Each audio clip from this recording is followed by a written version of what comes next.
போன வீடியோவில் லாட்ரியில் பணம் எப்போ விடும் எப்படி விழும் எப்போ விழும் அப்படிங்கிறத பற்றி ஒரு வீடியோ போட்டிருந்தேன். அதனுடைய தொடர்ச்சியை பற்றி இன்னும் ஒரு சிலர் கேட்குறீங்க. அதாவது பார்த்தீங்க அப்படின்னா, ரிஷபராசி எடுத்துக்கோங்க. இது பொது விதி. ஆனால் 80% இது நிறைய விதத்துக்கு பொருந்தி வந்த விதி. அதையும் நீங்கள் தெரிஞ்சுக்கோங்க. இது பொது விதி தான். ஆனால் 80% எல்லாருக்கும் பொருந்தி வந்த விதி தான் இந்த ரிஷபராசி. ஏன்னா காலபுருஷ தத்துவ ரீதியாக ரிஷபராசி 2ஆம் பாவம், தனஸ்தானம், தனபாவம் அப்படின்னு தான் வருதுனால அந்த 2ஆம் பாவத்தில், சரிங்களா, 2ஆம் பாவத்தில் உங்களுக்கு நீங்கள் எந்த லக்கணத்தில் பிறந்தாலும் பிரச்சனை இல்லை. மேச லக்கணத்தில் பிறந்தாலும் சரி, ரிஷப லக்கணத்தில் பிறந்தாலும் சரி, மிதுன லக்கணத்தில் பிறந்தாலும் சரி, 12 லக்கணமான எந்த லக்கணத்தில் நீங்கள் பிறந்தாலும் சரி, ரிஷப ராசியில் ஏதாவது ஒரு கிரகம் இருக்கா அப்படிங்கிறத பாருங்கள். அந்த ரிஷப ராசியில் இருக்கக்கூடிய கிரகம் பகை பெறாமல், சமநிலை வகிக்காமல், நட்பு நிலையில் இருக்கும் பொழுது, அல்லது ஆட்சி உச்சம் இந்த மாதிரி அமைப்பில் இருக்கும் பொழுது நீங்கள் லாட்டரி எடுக்கலாங்க. அந்த கிரகத்தினுடைய தசை புத்தி அந்தரம் இந்த மாதிரி நேரம் நடக்கும் பொழுது நீங்கள் லாட்டரி எடுக்கலாம். உங்களுக்கு கணிசமான தொகை விழும். இது என்ன அமைப்பு, எந்த விதியின் கீழே வருதுன்னு பார்த்தீங்க அப்படின்னா, காலபுருஷ தத்துவ ரீதியாக உள்ள அமைப்பு. ஒரு சிலருக்கு ஜாதகத்தை பார்த்தீங்க அப்படின்னா, ஜாதகத்தில் அந்தளவுக்கு பெருசாக யோகமான ஜாதகம் மாதிரியே தெரியாது. ஒன்றுமே சும்மா ஜாதகமே ஒரு சுமாரான ஜாதகம், அந்தளவுக்கு ஒரு அதிர்ஷ்டம் இல்லாத ஜாதகம் மாதிரி தான் தெரியும்.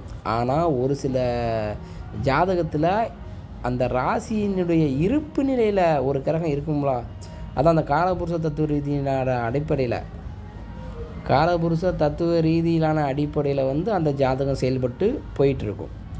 அதனால தான் இந்த ஒரு சில ஜாதகத்தெலாம் பார்த்திங்க அப்படின்னா, இந்த திருமண அமைப்பு, குழந்தை பாக்கிய திருமண அமைப்பு, தொழில் அமைப்பு, இதெல்லாம் காலபுருஷ தத்துவ ரீதியாக இப்போ கணிக்கும்போது கரெக்டாக இருக்கும். அதுலேயும் இந்த லாட்டரியில் சில பேர் பணம் விழுமான்னு கேட்குறீங்கள, நீங்களாம் இந்த உங்களுடைய ஜாதகத்தில் ரிஷபராசியில் கிரகம் இருக்கான்னு பாருங்கள். ரிஷபராசியில் கிரகம் இருந்து அந்த கிரகம் கெட்டு போகாமல் இருக்கணும். இப்போ சூரியன் இருக்குது அப்படின்னா நீங்கள் அது வேண்டாம். அந்த சூரியனுடைய தசாபத்தி அந்த நடக்கும்போது போகாதீங்க. நீங்கள் எடுத்தும் பலனளிக்காது. சந்திரன் இருக்காருன்னா போகலாங்க, எடுக்கலாங்க. சந்திரன் ரிஷபராசியில் இருக்கார் அப்படின்னா அவர் உச்சத்தில் இருப்பார். இன்னும் சொல்லப்போனால் வளர்பிறை சந்திரன், பௌர்ணமி சந்திரன் இருக்குது அப்படின்னா அது ரொம்ப உங்களுக்கு அந்த பீரியடில் பாருங்கள், கட்டாயம் உங்களுக்கு பணம் அடிக்கும். ரிஷபராசியில் சந்திரன் உச்சத்தில் இருப்பார். அதாவது இன்னும் ஒரு சிலருக்கு சந்தேகம் ஏற்படும், இல்லையே நான் கும்பலக்கணம் 6 கூடையும் போய் உச்சத்தில் இருக்கார, எனக்கு அதான் கொஞ்சம் பயமாக இருக்குது. 6ஆம் வீட்டு அதிபதி, அல்லது நான் தனுசு லக்கணமாக இருக்கேன், 8ஆம் வீட்டு அதிபதி, அவர் எப்படி கொடுப்பார்? நான் அதை தான் ஏற்கனவே சொல்லியிருக்கிறேன். இந்த மாதிரி இப்போ நான் சொல்கிறது நல்லா புரிஞ்சுக்கோங்க. இப்போ ரிஷபராசியில் உங்களுக்கு சந்திரன் இருக்காருங்க. அந்த சந்திரன் வளர்பிறை சந்திரனாவோ அல்லது பௌர்ணமி சந்திரனாவோ, அதாவது கிட்டத்தட்ட தேய்பிரை சந்திரன் இல்லாமல் இருக்கிறது ரொம்ப நல்லது. ஆனால் தேய்பிரை சந்திரனாக இருந்தாலும் பரவாயில்ல, குருவோட பார்வை அல்லது லக்கண சுபரோட சேர்க்க தொடர்பு ஏதாவது ஒரு அமைப்பு இருக்குன்னு வைங்களேன், அப்படி இருந்தாலும் நீங்கள் எடுக்கலாம். அதுதான் நான் சொல்கிறேன், டெய்லி எடுத்துடக்கூடாது. அந்த சந்திரனுடைய சாப்டர் எவ்வளோ நாளைக்கு இருக்குன்னு பாருங்கள். சந்திர தசை 10 வருஷங்க, சந்திரனோட புத்தி 10 மாதம், அப்படித்தானே? அதாவது ஒவ்வொரு தசைக்குள்ளும் ஒவ்வொரு புத்தி. இப்போ குரு தசையில் சந்திர புத்தினா 1.5 வருஷம் வரும், சனி தசையில் சந்திர புத்தி இப்படி 1.5 வருஷம் கிட்ட வரும். அதனால் அந்த சந்திரனுடைய புத்தி நடக்கலாம். அந்த சந்திரனுடைய புத்தியில் உங்களுக்கு யோகமான அந்தரம்னு நடக்கும் பார்த்திங்களா, லக்கண சுபருடைய அந்தரம், அப்படி பாருங்கள். அல்லது இப்போ உங்களுக்கு தசையே பார்த்தீங்க அப்படின்னா கொஞ்சம் மோசமான தசையாக இருக்குது, ஆனால் புத்தி நல்லாயிருக்கு, புத்தியில் இந்த ஒரு சந்திரனுடைய அந்தரம் வருங்களா, அப்படி அந்த மாதிரி நேரத்தில் நீங்கள் எடுக்கணும். அதுலேயும் சொல்லணும், நான் சொன்னது போல் மாதத்தில் அந்த 3 நாள் உங்களுக்கு யோகமான நட்சத்திரங்கள், அந்த நட்சத்திரத்துக்கு ஏதோ சொல்லுவாங்கள்ல, ஜென்ம, அணுஜென்ம, திருஜென்ம நட்சத்திரம்னு, இந்த யோக கிரகத்துக்கு உண்டான நட்சத்திரங்களில் 3 நட்சத்திரம் வரும்.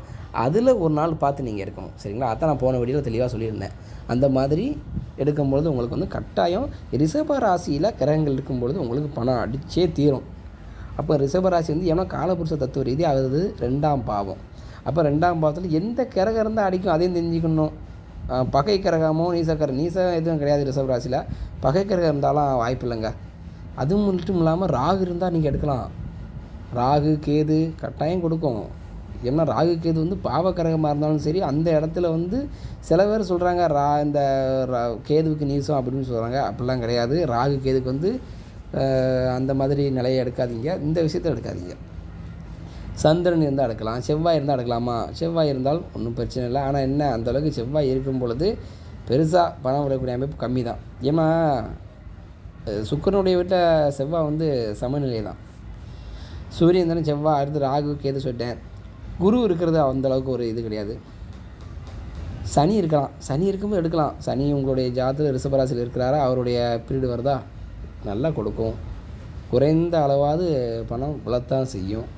ஆனால் அந்த சனிக்கு இன்னும் அந்த வளர்பிறை சந்திரனுடைய தொடர்போ அல்லது உச்ச சந்திரனோடு சேர்ந்து சனி இருக்கிறாரு, குரு தன்னுடைய 9ஆம் பார்வையாவோ அல்லது 7ஆம் பார்வையாவோ பார்க்காரு அப்படின்னா இன்னும் சிறப்பு தான். சில பேருக்கு பார்த்தீங்க அப்படின்னா ரிஷபராசியில் பிறந்திருப்பாங்க, அந்த அல்லது சந்திரன் வந்து அந்த ராசியில் இருப்பார், அல்லது 2ஆம் வீட்டில் அந்த ரிஷப ராசியில் ஏதாவது ஒரு கிரகம் இருக்கும். ரொம்ப காலமாக ஒரு தசை நடக்கணும் வைங்களேன், அவங்க இது சம்மந்தப்பட்ட தொழிலே அவங்க சம்மந்தப்பட்டு லைஃப் போய்கிட்டு இருக்கும். அதனால் காலபுருஷ தத்துவ ரீதியான ரிஷபராசியில் ஒரு கிரகம் இருக்குது அப்படின்னா அந்த கிரகம் சம்மந்தப்பட்ட நேரத்தில் நீங்கள் வந்து லாட்டரி எடுக்கலாம், பரிசு விடும். அதுலேயும் எல்லா கிரகத்தையும் நான் சொல்லலை, சந்திரனை சொல்லியிருக்கேன், அந்த இடத்துல சனியை சொல்லியிருக்கேன், சுக்கிரன் புதன் இந்த 2 கிரகம் இருந்தாலும், சனி சுக்கிரன் புதன் இந்த 3 கிரகம், அது போக சந்திரன், அதுக்கடுத்து இந்த 4 கிரகம் போக ராகு கேது, கிட்டத்தட்ட 6 கிரகம் சொல்லிட்டேன். சூரியன் செவ்வாய் குரு 3 கிரகம், 6 கிரகம் இருந்தால் அதிர்ஷ்டம், 3 கிரகம் இருந்தால் அதிர்ஷ்டம் இல்லை. பார்த்துக்கிட்டே அந்த ரிஷப ராசியில் 6 கிரகத்தில் ஒரு கிரகமாவது உங்களுக்கு இருக்கான்னு பாருங்கள். சரி, எனக்கு ரிஷபராசியில் எந்த கிரகமே இல்லை அப்படின்னு நீங்கள் சொல்கிறீங்களா, ரிஷபராசியை எந்த கிரகம் பார்க்குதுன்னு பாருங்கள். செவ்வாய்க்கு 4, 7, 8 பார்வை இருக்குது, குருவுக்கு 5, 7, 9 பார்வை இருக்குது, சனிக்கு 3, 7, 10 பார்வை இருக்குது. சார் சனியோட பார்வை சர்வநாசம் சொல்லியிருக்காங்களே, இது எப்படி இந்த விதி செட் ஆகுமா அப்படின்னு கேட்டிங்கன்னா செட் ஆகும். சனி எத்தனாம் பார்வையாக பார்க்காருன்னு பாருங்கள், என்ன லக்கணம்னு பாருங்கள் முக்கியமாக.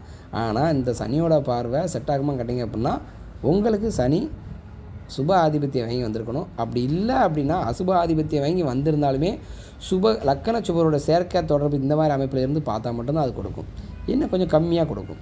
சரிங்களா, அதனுடைய அளவு எந்தவாறு இருக்கும் அப்படிங்கிறத நான் அடிக்கடி சொல்லிட்டேன். அது உங்களுடைய ஒட்டுமொத்த ஜாதத்தினுடைய அமைப்பை பொறுத்து தான் நம்ம சொல்ல முடியும்.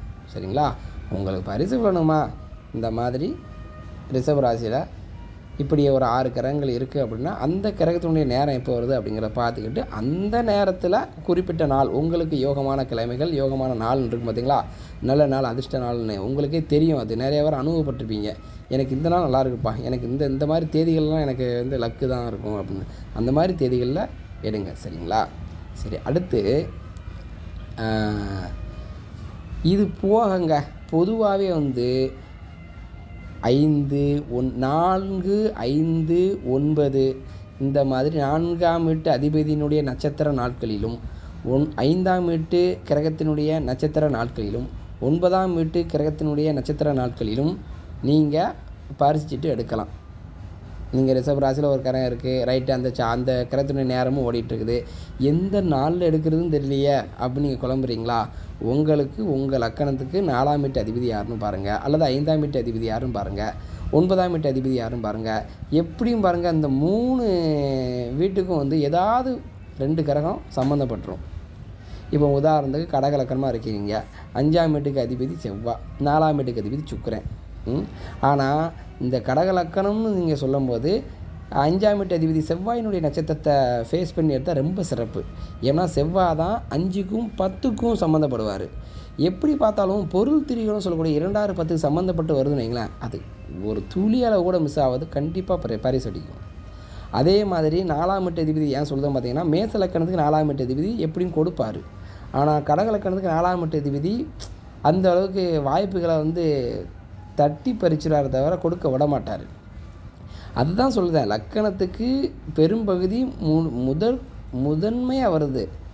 முழு முதன்மையாக வரக்கூடிய கிரகம் என்ன, 5, 9ஆம் வீட்டு அதிபதிகள் தான்.